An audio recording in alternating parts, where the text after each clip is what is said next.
All right, let's give it a second. But yeah, that was rough week. Rough week. Not a great weekend. Not Not a a great. great week. I mean, I Pats won. Pats dominated. But aside from that, rough weekend Yeah. being the obvious.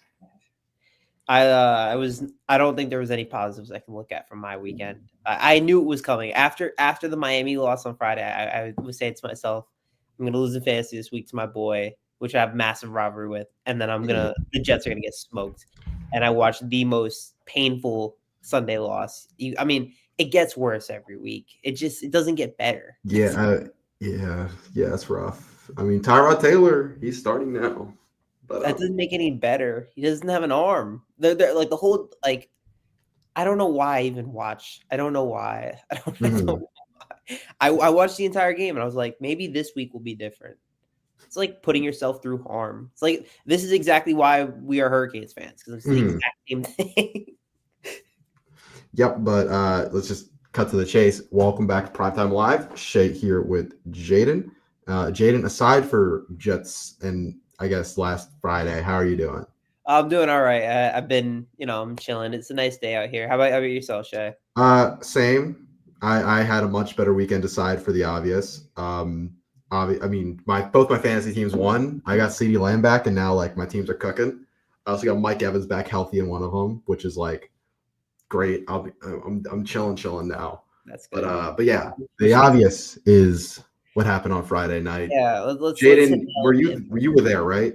I was on boots on the ground in Hard Rock Stadium. Yep. So the obvious, rough game. Take me through it.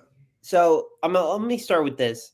Fans did not show up. I wasn't surprised. The student section was dead empty for the most part. I know it was. I mean, the traffic there was nuts. Regardless, though, there was not a great crowd when you're a number two team playing on a Friday night.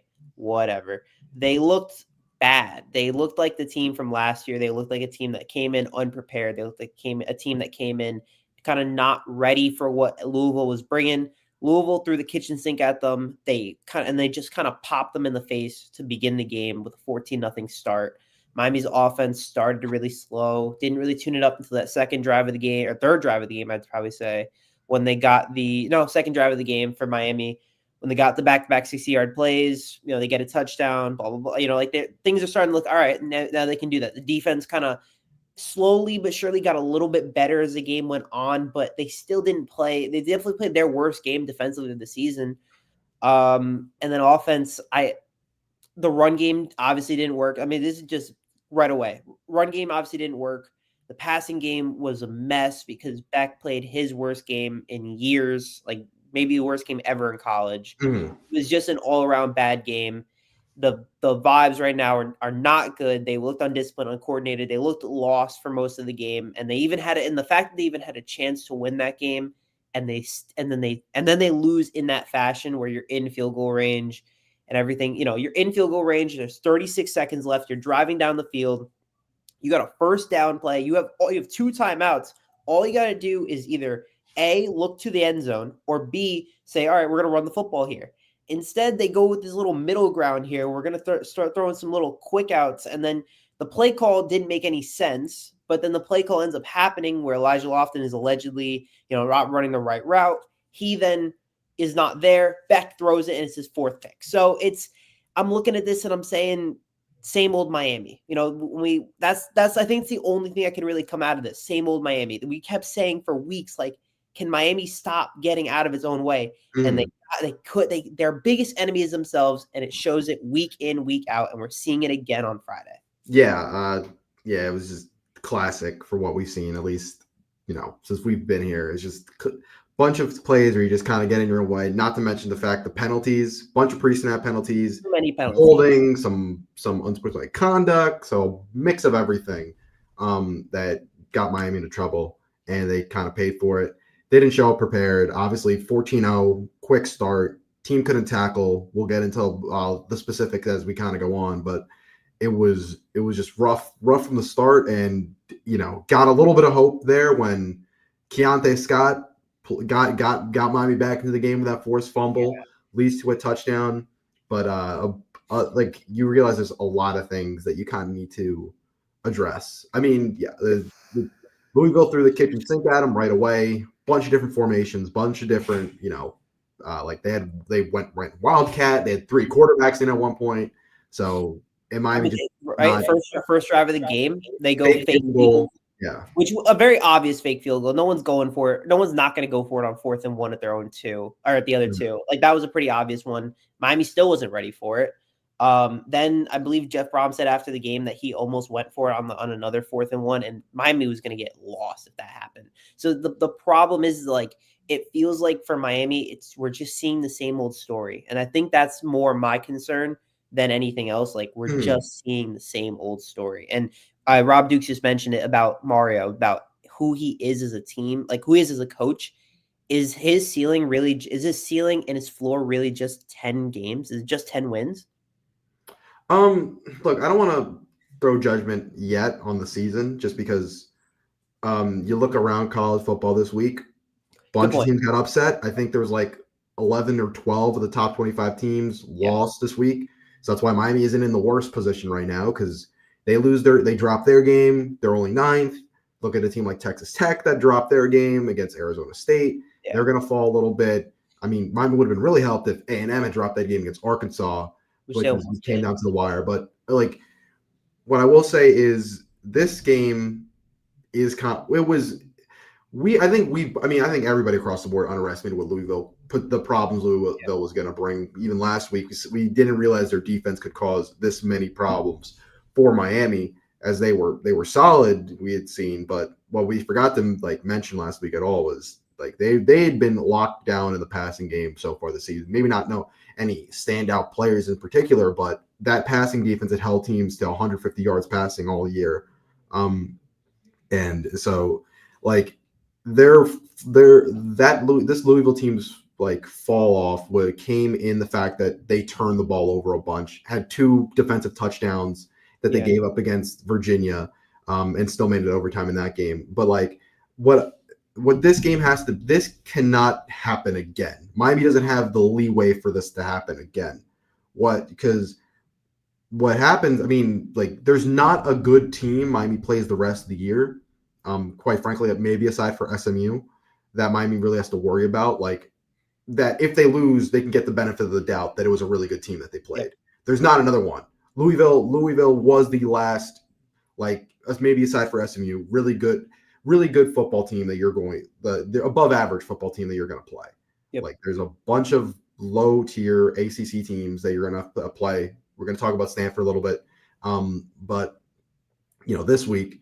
So Miami cannot have another slip up. That was the problem last year. Was you blow the game to Georgia Tech and you blow the game against Syracuse, which they were solid teams, but they weren't anything great. But since you didn't have what the benefit Miami has this year is the fact that they have those 3 ranked wins on the season.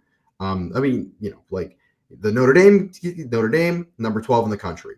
USF is 18 in the country. You lose to Louisville, who's I think 19 in the country right now, 19. And FSU before their massive collapse was at the highest 7th in the country. Yeah. And this Florida team has been streaky at points, so you can give maybe a little bit of that. We'll get to Billy Napier maybe later, but the difference, Miami has built up enough cred earlier in the season where one loss won't necessarily kick them out, but you can't have another one. Yeah, you can't have another one. You can't you don't have enough leeway, especially since. At this point, the ACC championship is out of your hands. You can't guarantee you're going to get there now. You don't control your own destiny in the ACC championship. Georgia Tech and Virginia are undefeated. Louisville would have to lose another one.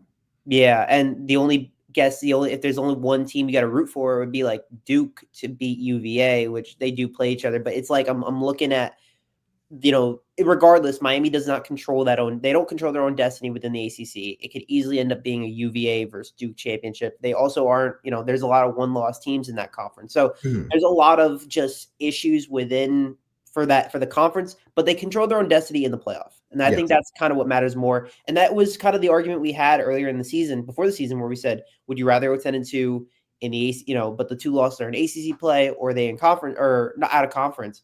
I guess we're saying we're kind of lucky that if we lose 2 games, it'd be in conference play, because we built up such a really good strength of schedule at the beginning of the season, that we won all those games and we showed the country that we were a really good team. That you can have a slip up, But you're right, it can't happen again because the schedule's really light after this. It's even lighter than than before when we're looking at Even it. last year, it's even Yeah, it's games that they have to win. It's games that they should win. Like these are their must win games, but they're games against like these lower kind of teams. And it's for Mario, it's like, but I feel like we're just talking in the same story over again. Where I'm pretty sure Mario Cristobal his record against very good teams over the last few years has been very solid. He's beaten the teams that like they were not favored against, or they were just really talented between Notre Dame and last year with some of these teams. But it feels like then the story is like he can't win the games against some of these inferior opponents. yes. He kind of like looks ahead at everything, and then Miami just lets everything down. Look, Jeff Brom he was hungry to win this game. I know there's a big game. Jeff Brom, he entered the game, I believe 3-2 against top 5 opponents, which is crazy. I didn't know that. He's now 4-2, and he came in getting these guys ready for this game. And you saw it right away. The very first drive, Miller Moss is throwing the ball in 2 seconds to find a window, has a guy, and Miami's defense never really adjusts to begin the game, where they're just letting these cushions, a lot of cushions that they're allowing Chris Bell and those guys to get to, and they torched them defensively in that aspect. They couldn't tackle, they couldn't guard Isaac Brown, they couldn't do a lot of things that they normally were doing defensively. And because they were so reliant on that pass rush, but when the pass rush gets neutralized by Miller Moss throwing the ball in 2.3 seconds. Yeah, just so people know, Miller, 27 of his 39 pass attempts came within under 2.5 seconds. He averaged 2.3 seconds with the ball. 2.3 seconds had the ball off. And Miami's pass rush was there. They were getting home. But Miller Moss was throwing the ball so fast, and he was finding open guys so quickly that they neutralized Bain and Mesidor. Mesidor was a little hurt throughout the game, but they neutralized that defensive front, what Miami's biggest strength was all season, neutralized it completely, then said, all right, can that the defensive backs do anything? They're playing a lot of drop. They didn't play very good. They played pretty poor. The entire defense, I would say, did not look the quality that I was expecting. Especially those first 2 drives, and then all three of Louisville's touchdown scoring drives, the defense looked really rough. I mean, they totally struggled to tackle. That second Chris Bell touchdown was just abysmal. Incredibly, they were so bad at tackling that entire game. They looked undisciplined. It looked like a team from 2024. It reminded me a lot of that Syracuse game where they just didn't look good. Period. They just didn't look good in any facet, in anything. And the fact, I would say, if there's a positive, the fact that they almost won this game even after everything that happened is I guess a positive. But you can't have a moral victory when you played really your worst game you could possibly play. There it is. 28 missed tackles. Thank you, Rob. 28 missed tackles is it's 18, unbelievable. Was it 16 or 18 on Isaac Brown? Yeah, Isaac Brown was torching them. And that's a guy that's in your backyard, a guy from South Dade. Come on.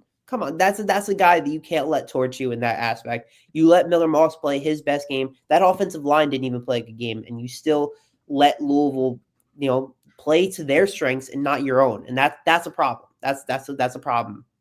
Yeah, absolutely. I mean, Louisville just kind of dictated the game from the jump, and then Miami they didn't really have enough to respond. But I guess the second biggest question outside of Mario is really just Carson Beck, just to flatly put it out there. He struggled a lot. Jaden, I know you had his interceptions kind of prepped. I do. I would like to play them just because I think it's important to kind of show what we're looking at here. It was bad. It was really bad. Well, you pull it up. I think each of the 3 just kind of seemed forced. I mean, no, the first 2 just seemed like they were forced down the field. Really unnecessary attempts here. The first one here to Malachi Tony, which later on, I know that the quality isn't the best there, but later on, you could see in the flats. He's got guys open here. He's got guys open. He's got Bowman here. He's got the running back here. He throws a deep ball here. He's even got Daniels open here. And then he goes for Tony, and there's 3 guys here on defense. 3 guys. You could call this a PI. Look, I can see a PI call. You don't make this throw regardless. You don't. Yeah, you can't. There's 3 guys here. And Watts makes a good play to get the pick. Yeah. it's not a good play. It was just not a smart play, not a just a. It wasn't. He had guys that were open. He had other guys to look for. He goes for the deep ball with Tony, and then he just. And is that was on a first down, correct? It was not like. I believe, yeah. Yeah, it's first down. They just picked up a big. I think CJ had a big first down catch right there. And you have CJ open again. You have Bowman open in the flat. You have Fletcher open, and then you go for the deep ball where there's 3 guys there on defense. I understand you can call that a PI because if he doesn't hold his arm, Tony also can catch that ball. But he's still throwing that into triple coverage. That's not a good throw. It's a bad throw. It just seemed like, I mean, we can keep going through them, but like Beck just seemed uncharacteristically like just trying to force the ball downfield when he just played really smart football for the most part all year. Like, yes, he had taken the shots when they were there, but Beck most of the year has just been playing. I'll take what's there for me. I'm going to hit the throws I need to hit, and then when it's there, I'll take it. And then he just seemed to force. I mean, especially the second one. The second one, like the first one, you could say Malley could have had a streak down the middle a little bit, splitting the safeties, but the second one was just inexcusable. Yeah, I want to see if I can pull this one up. It's hard to really tell what we're looking at. I mean, like it was an incredible play by the defender from what I remember from that play. But I think Rob Duke is a great point.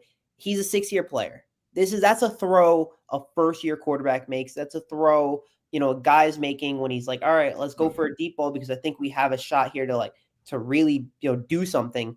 If he wants, but he doesn't. He's a 6-year quarterback. He should know better. He should know that he's smarter than that. I know he's smarter than that because we've seen it from the first 5 weeks. We've seen it during the Georgia, in 2023 with Georgia. We've seen that from him. But we've also seen these games in 2024 with Georgia where he was just, you're saying to yourself, what are you doing? Just like I feel like I audibly said that countless times in the press box and everyone in the press box too, saying, what are you doing? There's guys open here. You don't have to make that throw. It's just an unnecessary throw. I'm going to try to pull up the second one here. It's just, I can't stop looking at some of these throws and I'm saying, where's that card? What happened to the guy from the beginning of the year that wasn't making these throws? Mm-hmm. I mean, literally just last week at last game against FSU, he took the shots when they were there. He's got an eye open in the flat again. He goes for the deep ball. It's not a great, look, it's not a great ball. Can you share the screen? Oh, is it not shared? My bad. I think you have the other one up. There we go. All right. This is the angle I had it on. Let me go back to it. I see a guy. I see Daniels open in the flat here. He goes for he goes pump fake to Daniels and then he goes for the deep ball to I believe that's to Marion. Yeah. Look, the defender makes an incredible play. I'm not going to say he didn't. It's a 50-50 ball. He loses that. But I feel like you just don't throw that ball regardless unless the DB didn't bite on Keelan's DB didn't bite on the out on Keelan's little outing up that he tried to hit him with, and he was stride for stride the entire time. Ball comes in short as well a little bit, which allows the DB to kind of high point it, box out Keelan, who didn't really have a chance at the ball. I know it looked like a 50-50 ball, but the slow down angle of it, 70-30. Keelan really didn't have a shot at the ball during that play.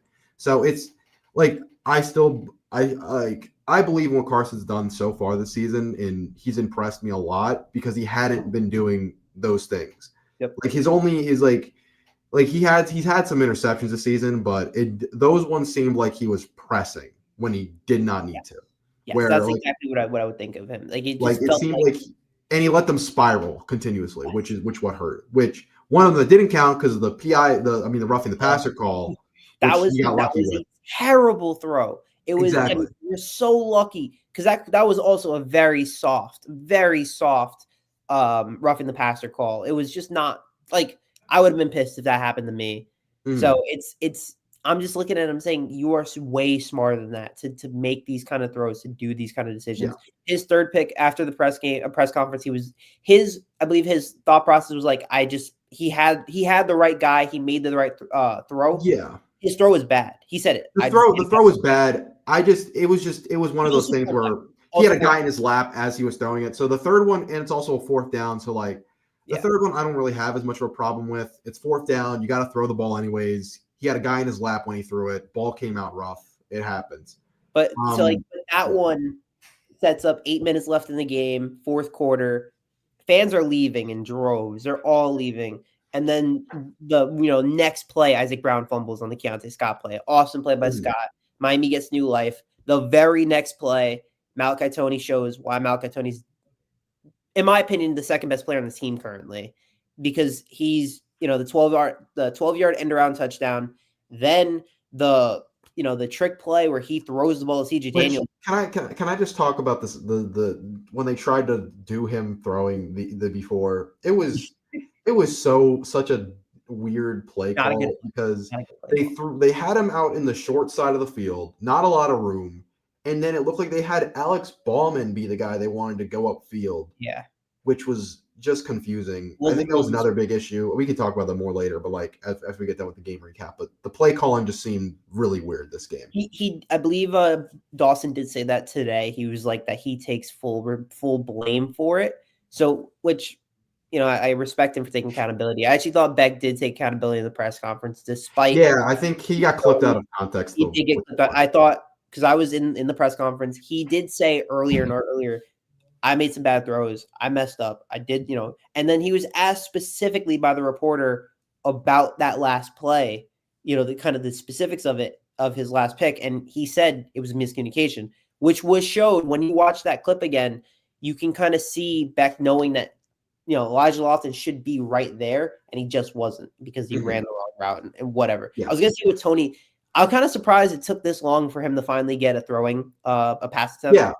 He was awesome in high school at throwing the football, and I thought that he was going to – but him having that throw to Daniels, I'll be honest with you, I thought it was the best throw of the night by anyone in that game. So it tells you about how bad Beck was, where I thought that Malachi Tony, you could make the argument, was the best runner, receiver, and quarterback on the field for Miami, which is – that kind of speaks to the level of this game, which is the other part. He's got runner and receiver on lock. The other part, awful run game performance. Just terrible. We had been harping on the fact that with Miami of, if you can't pass the ball, all right, at least you can run it. If you can't run the ball, hey, we can pass it. Neither worked. Nothing worked. So that was a problem. I believe the numbers, I believe the longest run was Jordan Lyle's 12-yard carry. That's a problem. Yeah. I believe they averaged 2.5 yards a carry, a number like that. They totaled 42 rushing yards. I think it was 63 was the total number of rushing yards. I can't pull it up, but just to respond Artie Brown's longest was 5 yards. Yeah. Mark Fletcher's longest was 6 yards. They just played so bad as there was not a lot of holes. They were getting abused by Cleve Lubin. They just did not look good. Marine E, they were ranked 9th, by the way. 9th in the country, which I think is fair. That's why I said about Tony. 15 of 15. The dude outplayed Darion Coleman, our quarterback. He outplayed Darion Coleman in a championship game. Maybe make him the quarterback. I don't know. He's been so good at receiver. Yeah, no, look, the run game was just really bad. It's been bad for 2 weeks now, which the FSU one, you had the excuse of, well, they're just selling out to stop the run. That's why, which was true. But then this week it was, Miami could run or pass really at all. And like the problem it just was really predictable how they run the football, which has been kind of our issue with it the entire season, really, with this run game. In where the passing game too, I felt like there were too many tunnel screens. I felt like there were too many tunnel screens. I understand going to tunnel screens with Tony and bubble because it worked out when you had that 61-yard catch and run, right? I can get that. And look, Miami has athletes on the offensive line, which they're great in space. So I get putting them in space with Tony behind them. Like I get it, but like you could also, let's put those guys out in space on a toss, on like an outside run. Like do you remember? When was the last time we threw like a toss? I don't know. I can't. It did feel very predictable. I didn't see even any RPOs. Like the most of it was the Tony end around. The Tony end around was the most. Literally, that was the only outside run I remember. Calling them calling the entire game. There was just nothing. It was a very, not a very creative play calling. There was 2 creative plays. You had the Tony touchdown, the end around, and then his the other play one that didn't even work because it was a really bad call. So it's like, I can't stop looking at this offense and saying, what happened to the one a couple weeks back. But I also can say Carson Beck played the worst game of his career that kind of caused that. because Yeah, I would so say like I get getting limited in the passing game just because Beck seemed to be forcing throws during the game. yeah, But the run game just being like you have to get fancier with the run game and absolutely. and not be running the same. Like the joke is inside zone. Literally, it's the one play, but like literally, that's what it looks like every single play. It's just Miami and shotgun, handing it off the Lyle, handing it off the Fletcher, handing it off the Marty, and they're just all hitting the B gap consistently, which that's just it's just not sustainable for a run Yeah. game. And it And makes you Louisville had a 3 quarterback formation on the first drive of the game. yeah. That's how you knew that, like, they knew that they were scheming for weeks to plan specifically for this game about how they were going to take down Miami, and it showed.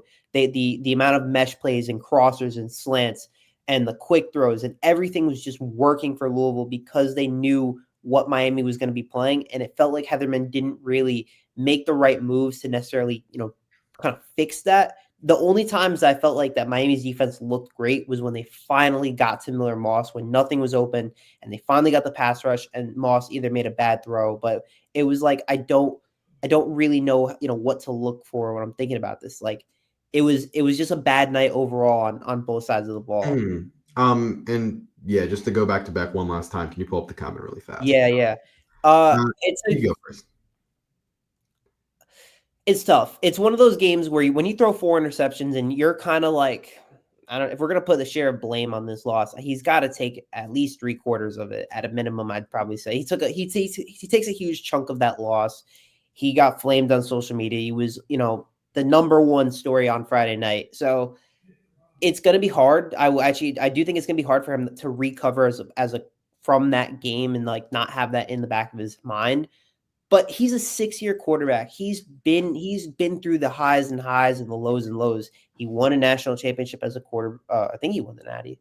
Well, Well, he was a backup to Stetson Bennett. okay, sorry. But yeah. In 2023, he had great games, and it came crashing down to that Bama loss in the SEC championship game. In 2024, like he showed that he could bounce back and he could play some really high level games.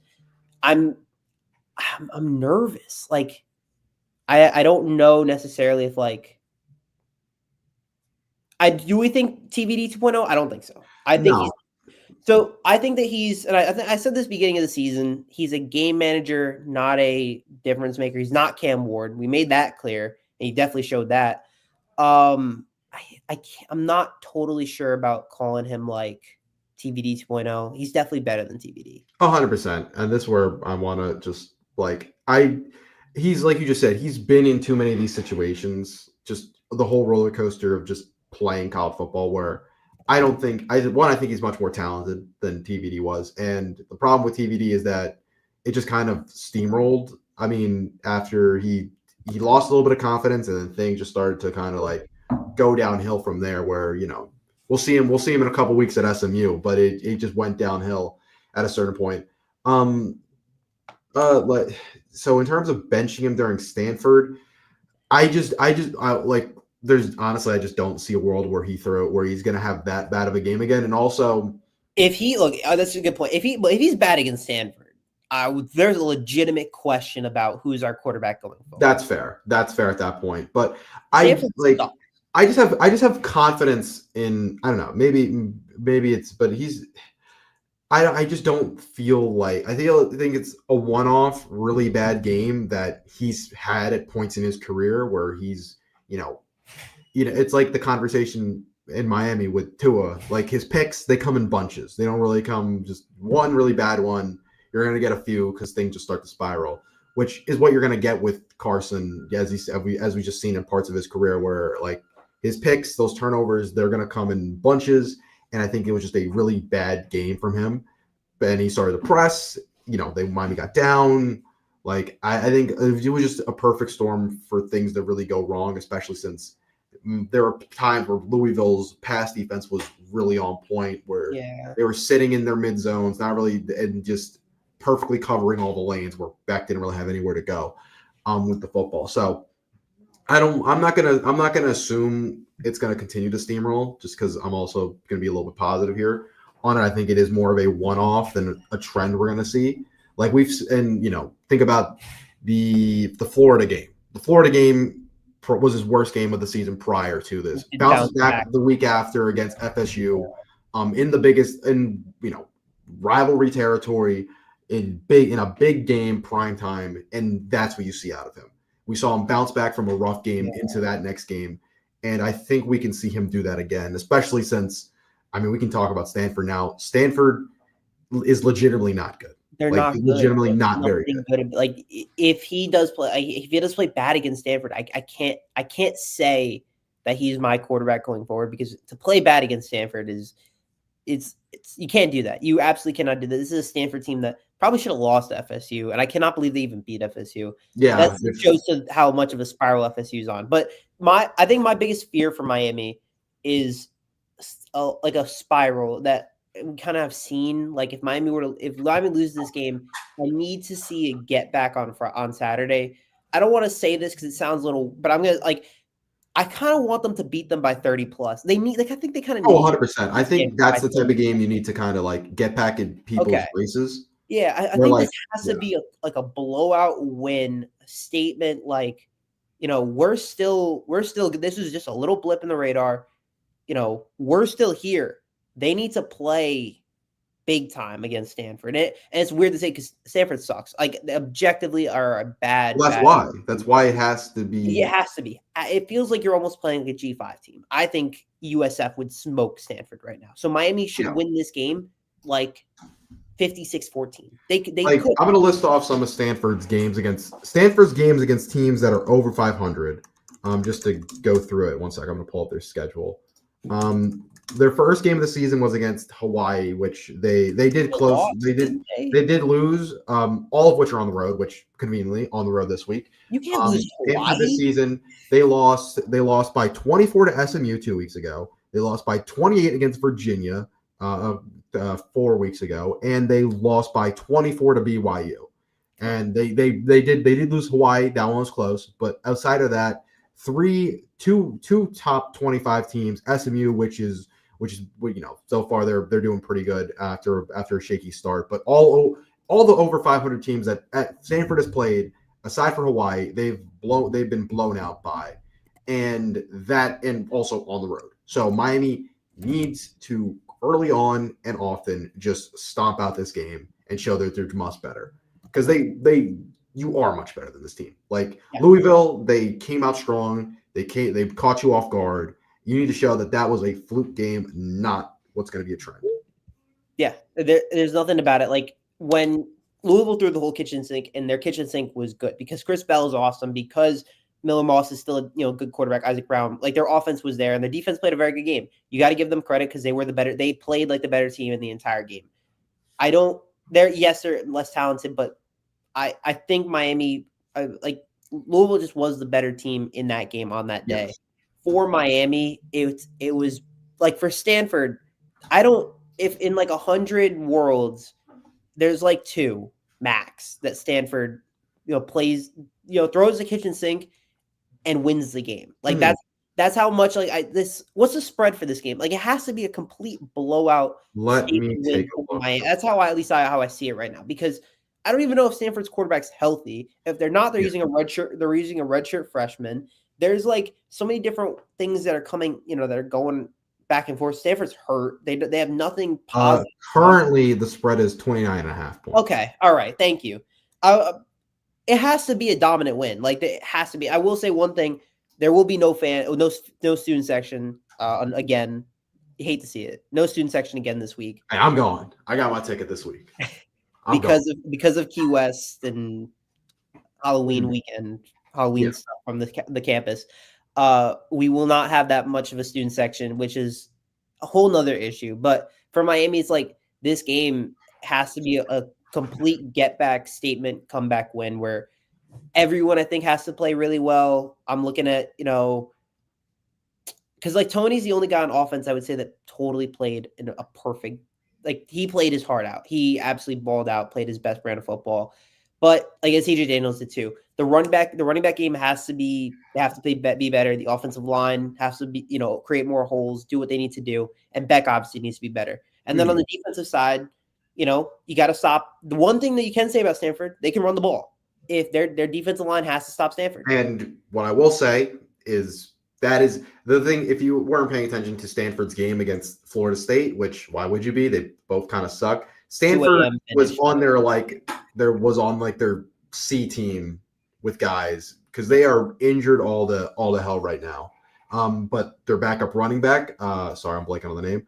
Their backup running back, Cole Tab, had a really big game against FSU. And when I was watching the highlights of it, at least, he is going to present some similar problems that Isaac Brown is. He's a very shifty, tiny, speedy back. So he was breaking tackles too. Like he broke a bunch of tackles against Florida State and Miami. I don't think it will happen again just because this defense hasn't played like that all year where they missed so many tackles just consistently. But like you just kind of need to be on your P's and Q's all game and just and like they do have this really explosive weapon. Bryce Farrell is a very fast downfield receiver. Against Virginia when they got a little bit of momentum, beat Virginia downfield a couple times during that game. But Miami's defense really hasn't been beat deep down the field. I don't believe all year, really. I don't think it was. I can think of one broken play, which was the in week Eli one against Raritan Notre play. Dame. The Eli Raritan play, but that's it. A couple USF deep balls in garbage time that to me doesn't count. Nothing. They have not been beat at all, and I don't. And to kind of say it again, like we don't know who Stanford's quarterback's going to be in this game because their starter is hurt. Their running back is hurt. They only have one turnover, one interception this season, and that guy's hurt. So how can you not look at this game and say that Miami has to win this game? They have to make handily. You have you not that it's a must win dominant but it is. It really is just because you need to kind of show other teams, or you need to show the AP poll most notably that was a fluke. You need to show them that was a fluke, and you need to continue to show them that's a fluke because, let me take a look at the schedule. The conference doesn't. The AP poll does not like our conference. The AP. They do have 5 teams. I think it was 5 teams in the AP top 25. So but there is also a massive inflation of SEC teams, and that's only going to hurt Miami more and more when we continue to see LSU should not be ranked. Tennessee should not be ranked. These guys shouldn't be ranked at least as high as they are. Ole Miss barely dropped. They're 8. I don't know. Don't know how. For Miami, they have to kind of give this prove that this was a blip in the radar. It was a 3-point loss. Miami's losses, I believe their last 4 or something, are all 3-point losses, which is kind of tells you where it's a game of margins for Miami that they're just a couple mistakes away from kind of figuring things out that they need to just handle. But this is a whole program issue for Mario. He's got to figure this out. Yeah, you gotta win in the margins, and the Canes had in all their previous close games, they had won on the margins, where they had won, taking games when they needed to and brought them home. Like Notre Dame, you let it slip for a little bit. You were dominant for large stretches of it, and then you do what you need to do when you needed to win, which is what go back to last week. We thought this could be a little bit of a trick game, of a trap game, but what this team had proven to us prior was, okay, we might find ourselves in trouble in spaces, but we're going to pull it out of the fire. We can pull out of the fire, and we can, be resilient in those moments when it is. And in all honesty, if that game either goes to overtime or if that drive continues, if that miscommunication isn't there, maybe Miami would have done it again. But I agree. It would have felt like there could have been a little cardiac canes back in that game where it was because you get everything fell over with 8 minutes left, and then Keontae Scott kind of flips everything on his head when he gets that big fumble. By the way, again, he's been incredible. He's been Jacoby Thomas as well. Jacoby Thomas got hurt, and he got hurt on an incredible he used his entire arm to try to make this play. It looked like he hyperextended, made an incredible play, came back in the game. It's those two guys have been unbelievable. Mm-hmm. I think I'm looking at Ethan O'Connor played a lot. Him, OJ Frederick, and Damari Brown. Damari Brown, I don't think was very good. Those 3 specifically got to step up. Got to play. I thought the safeties were fine. The corners to me, It's simply on man plays. Chris Bell was taking the inside leverage, and beating them on the inside. But Wes and Torre missed a lot of tackles. Yes, that was one thing I noticed. It felt like I was watching the two of them missing tackles together, and the missed tackles was a huge thing. That's got to get cleaned up. The penalties, 9 for 68 yards. Which it's 63 total rushing yards. That's been a thing all year that they haven't cleaned up yet. But 68 penalty yards when you have 63 rushing yards, unacceptable. Oh, that's inexcusable. I agree. Yeah, can't happen. And then they had a shot to win that game. So no moral victories, but that is a positive. Malachi Tony's also awesome. And there's one question I think that all of Kane's Twitter probably continues to ask themselves. We don't technically know it about JoJo Trader. I think it's more just conspiracy than anything. I no do offense. Well, it got heightened when Lamar Jackson's tweeting, "Where's JoJo Trader?" Yeah, but Lamar's also a South Florida guy. I know, but that's why he said it. That's why it's big. That's why it's big. I mean, do you want to go first on it? Or you can go. I don't. I have my thoughts. I think he is boys with Lamar. I'm pretty sure I heard a story from Mario that when Cam Ward first got there, he was telling all the receivers, they come and throw with me, blah blah blah. And I think one of the receivers was like, "Hey, I'm gonna throw with Lamar. I can't make it." And he was like, "All right, I just won't throw the ball to you." My guess, this is all conspiracy. That could be JoJo. Could be. But no, the thing with JoJo, I think it's just like he got banged up. He kind of lost his spot because of how well Tony and even Joshua Moore were looking. And I think he's just got to try to work his way up the depth chart again. Yeah, I think it's just tough just because Miami's run a lot of 12 personnel, which limits the receivers who can be on the field. And those two receivers this year have been CJ and Mally. Like it's there's not really I know this is a big conspiracy of why is JoJo Trader not playing? But it's simply just it's simply they have two main guys who are going to play most of the snaps receivers wise. Yeah, they're going to play a lot of 12 personnel just with those two tight ends that they like having out there for blocking. Lofton if you get into the flat, and then simply I guess you would want to see him above Keelan. You would probably ideally he'd be playing the snaps that Keelan Marion's playing, but or Tony Johnson, Tony Johnson. But JoJo's Tony Johnson's a slot guy. He's not gonna I get it, but I get why people want to see JoJo. I think JoJo played one rep. I think it was one rep he played, but it was Joshua Moore played more, Keelan Marion played more, and even Tony Johnson played more. So I think it's more or less for Tony. It's I think for Miami fans, it makes sense why they're upset, in my opinion, because they saw what he could have been, the potential of what he's been as a South. I agree. Yeah, awesome in high school, had a promising rookie season. It's all right, sophomore year, JoJo Trader's the guy. By the way, I have the snap count when you want it. When you're ready. What is it? So it was CJ Malley, obviously, both around 60. Keelan at 40, Josh Moore at seven snaps, and then JoJo at 1, Tony Johnson at 1. Yeah. The problem I think is that Miami they haven't really featured a wide receiver 3 that has been that talented. And I think fans are saying deservedly why not Joe Trader? He's, what we thought we saw from him could have been a guy. And now it seems like he's a guy that, may not be getting a play in time, and he's going to probably maybe transfer. It sucks. I will say for the receiver, the wide receiver 3 spot, we could really use a guy like a Xavier Horton kind of guy, or a Kobe Young maybe. Nice right now. It does. Imagine if we had Horton, where it would be Horton. Which I know his numbers aren't insane, but I feel like every week he's in their one for Bama. He's Bama's 1 right now, and Ty Simpson is incredible. Ty Simpson to the Jets, by the way. That's new wave. Hey, Sorry, that's a random video playing on my.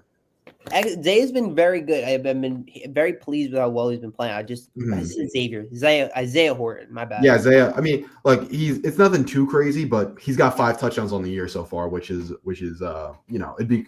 But also I just don't. I maybe that's just me, but I don't fully know. But the sell on Keelan coming in was. He's this guy you can use in a bunch of different ways.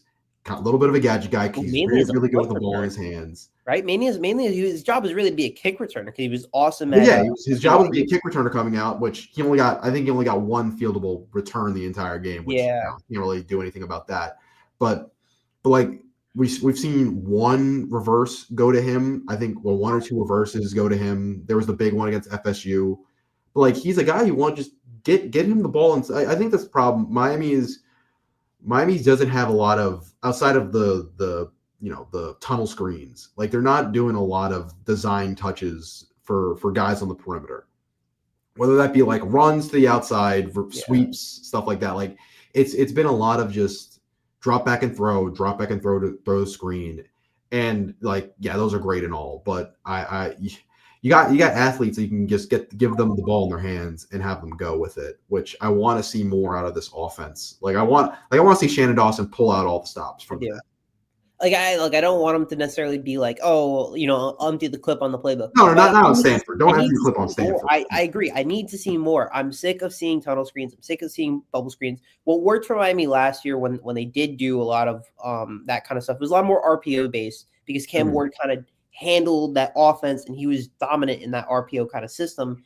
And he had the guys. He had the right guys. He had Jacoby George. He had Xavier Restrepo. He had Elijah Arroyo. He had guys that were perfect for that RPO. Now he's got Daniels and he's got he's got Tony. He's got different guys, right? So different system, and it's Beck at quarterback. So everything's a little bit different.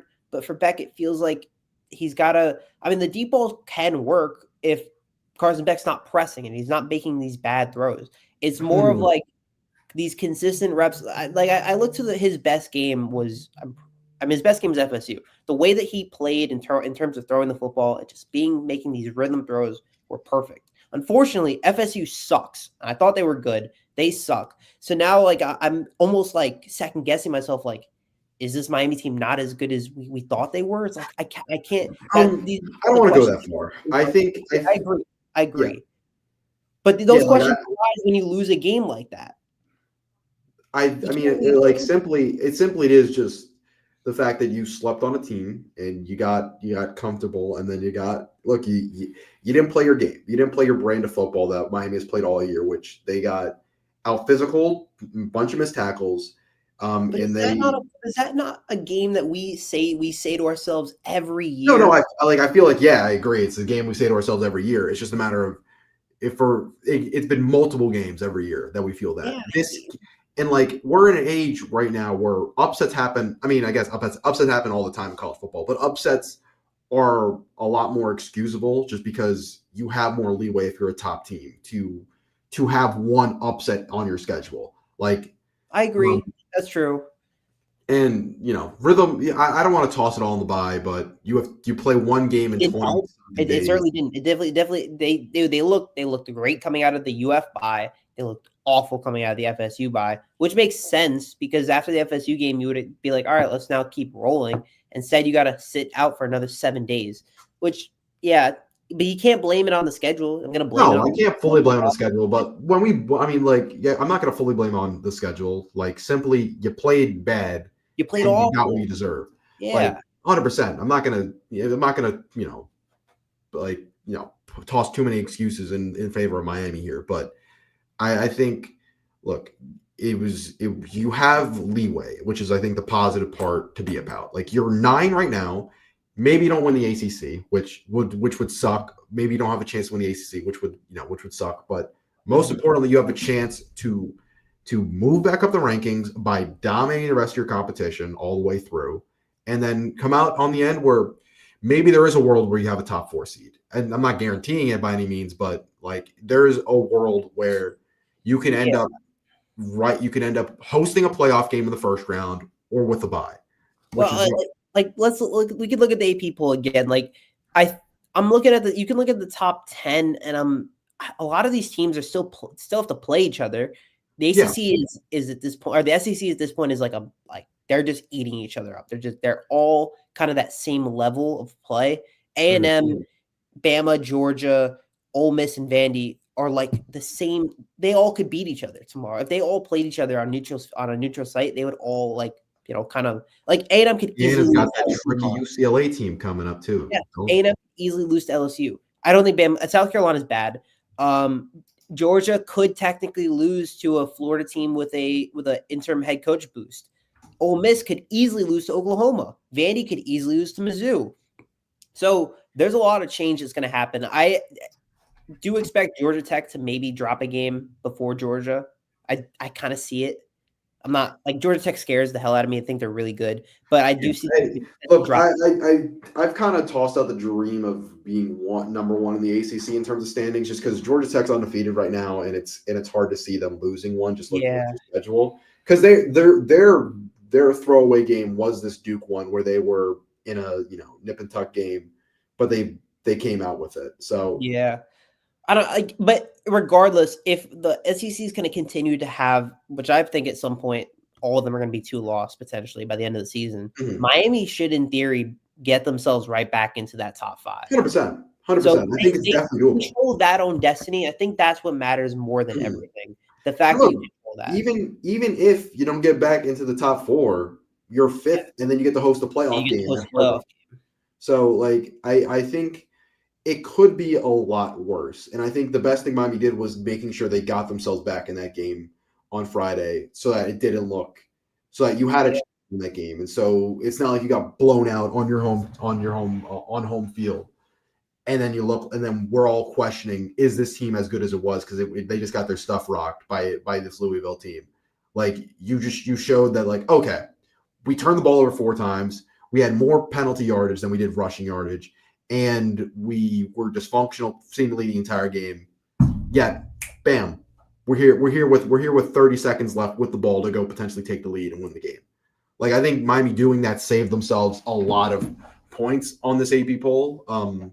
And you dominate the rest of the season, which we're probably gonna say every single week now, as you can find yourself every game there's no leeway anymore. You kind of lost that leeway now with this loss, because once you hit the 10-2 spot, you're now in full trust of the committee saying, hey, you want to get us in? Hey, like, can you get us in here?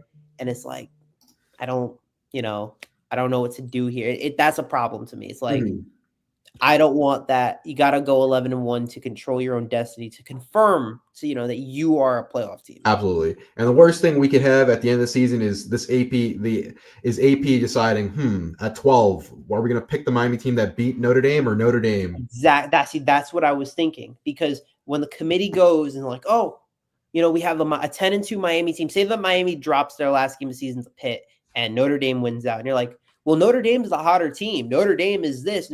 I wonder what it will look like if Notre Dame played Miami on the field, and basically ignore week 1 when Miami beat them. And it's like that's kind of there's a lot of revisionist history within the committee where they're just looking at the most recent games and what you look like in recent memory. It's a what have you done for me league instead of, what are you doing for me now instead of what you were doing. So they have to continue to prove themselves every single week, or else it can turn into a spot where you don't want a spot where you're begging the committee to put you in, and if they leave you out, you can't really do anything about it because you lost those 2 games that you shouldn't have lost. Yeah, so you don't want to leave it up to the committee at this point. No. And I think it definitely Miami will play some receivers, no JoJo, Upshaw, Carr.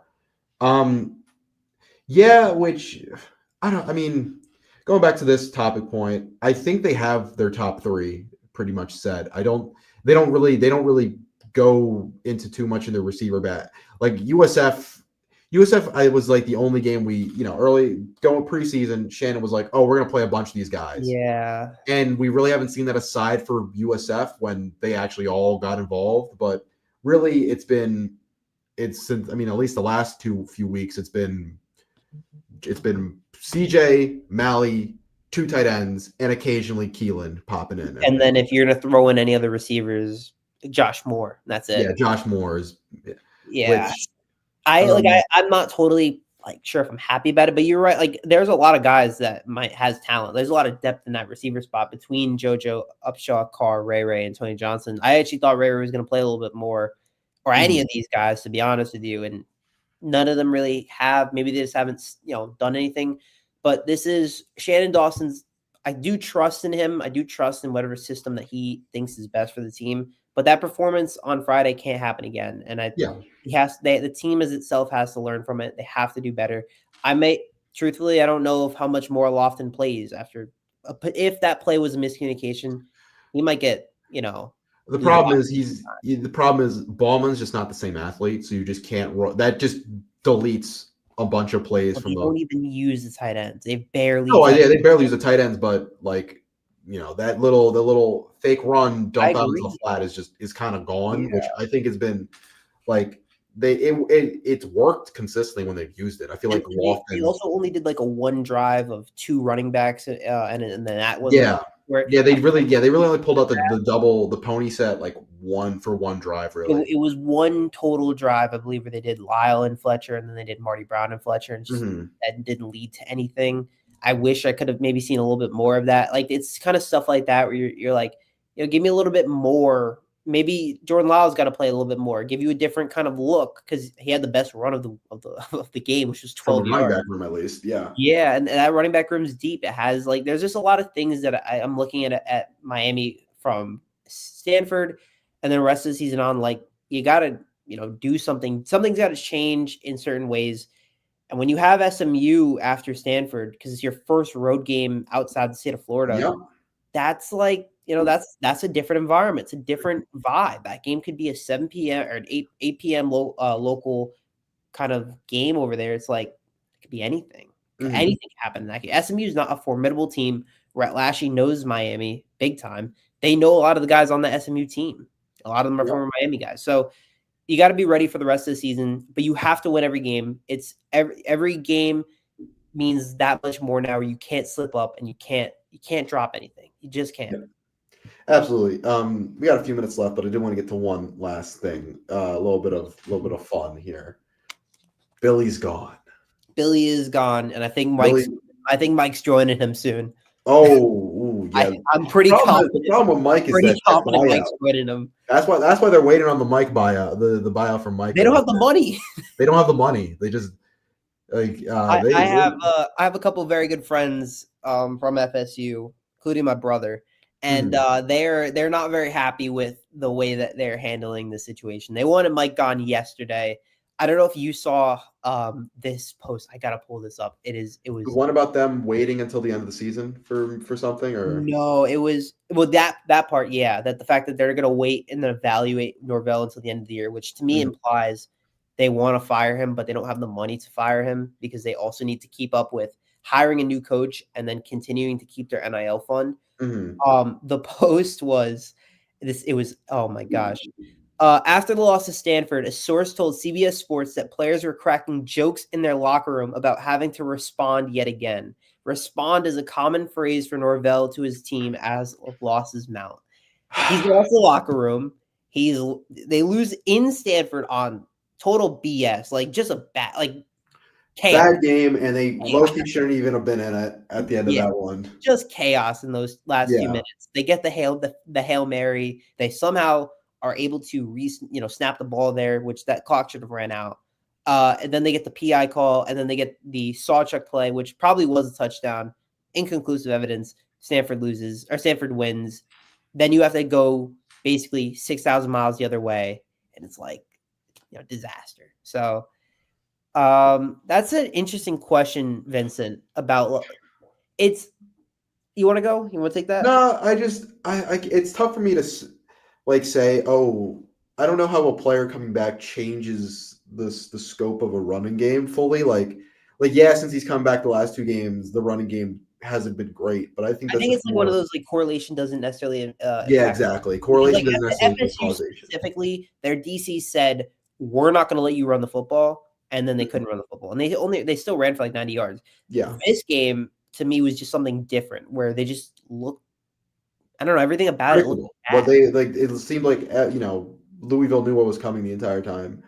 But yeah, it's not like Miami's force feeding Lyle the ball because That's that too. He also that's yeah, the they thing. had Like I dirt think on he the had ball. like 5 runs Yeah, this game. Fletch had 8. Marty had 3. None of them really got any success. So then they kind of just went no away one from the got run going. Yeah. for the most part because it would be like a first down run for like nothing. Then they're not going to run us. They're not. They're going to throw on second and third down. which Yeah. was what got Miami in trouble, very early because you got predictable early and they had to go away from the run game. So I don't really think it's a Lyle thing. I think this is more of just Miami's offense got the run game looks predictable, and Got so exposed. They look like they got exposed yeah, in both, and they gotta make some adjustments. They gotta make some changes, and they have to handily beat Stanford on Friday. That's yes. the way you got to look at it. You just got to win. But going back to the UF and FSU stuff, it's weird that we're the most stable program right now out of Mhm. like FSU. With FSU, it's like Norvell just his career at FSU kind of just died in 2023 when they didn't make the playoffs. Yep. And then he kind of was just kind of chasing that high ever since instead of developing and doing all that stuff. Mhm. We're seeing the response right now of just whatever's going on over there is just not working. And Yeah. they're calling for his head. He probably gets fired, although he's got a $50 million buyout. They've then got to hire a new coach, keep their NIL fund. It's a lot over there. And then, I mean, UF, if you're UF, you're thanking the heavens that Billy's gone now. You don't have to pay a whole lot. You can afford potentially Lane Kiffin. I don't think Lane Kiffin goes to UF. No, I mean he's He's doing their fine pipe at the moment. dream. Yeah. I think for FSU, like Alex Golesh is probably a guy they like a lot. There's a lot of different. James Franklin. No, all right. So I asked my brother about James Franklin. He said no. He said definitely not. It's funny though. It's a funny thought. It is a funny thought. Look, I I mean, think if I they saw want one to of win, those if they want to win tweets. 10 games but lose all the crucial ones in Yeah. the ACC, that's how you go. I feel like is it wrong to think that Mario? I don't really hope this is not true. That is like a type of a James Franklin Um, where he wins the big games, but he the can't. problem is we haven't seen Mario like up against the best of the best yet, where like he's lost those ones. That's the But thing. Like, he beat Notre Dame and he beat no, that's what I'm saying. Like UF, and then losing. he beat UF. Like if Mario was consistently losing to FSU, Florida, Notre Dame every year when we play them, like or like Clemson, like he's even beat Clemson since he's been here. Like He did. so, like I don't Yeah. feel like I feel like it's just a different thing where There's we've a blown the stat. spell. There's a stat. I think Mario is 6-0 in his last 6 games against more talented teams, and more talented teams is defined by your composite score on 247. So he's 6-0 in those games, but then against inferior talent, it's a lot worse. Yeah. So it's like he can't win the small one. I think it's more or less that he just has these kind of games, or the team itself has these kind of games where you just come back and say, same old Miami, same old Miami, same old Yep. Miami. But we're seeing that right now, but they have a chance still to not be the same old Miami. Exactly. You have a chance the rest of this year to prove that you're different. But we saw 2017 and we saw last year, and we've seen all these years, even 2023 when after Georgia Tech it spiraled. Mario Cristobal's record in November and December is 4-10. That has to change if Miami wants to be different. Yeah, no, that has to change. And look, we won't know until November, December. So Yeah. that's all the time that's when we gotta figure it out. But I have to run. So No worries. thank you all for Yes. coming. As usual, Shay here with Jaden. Have a good day. Thank you. Catch you guys. Peace.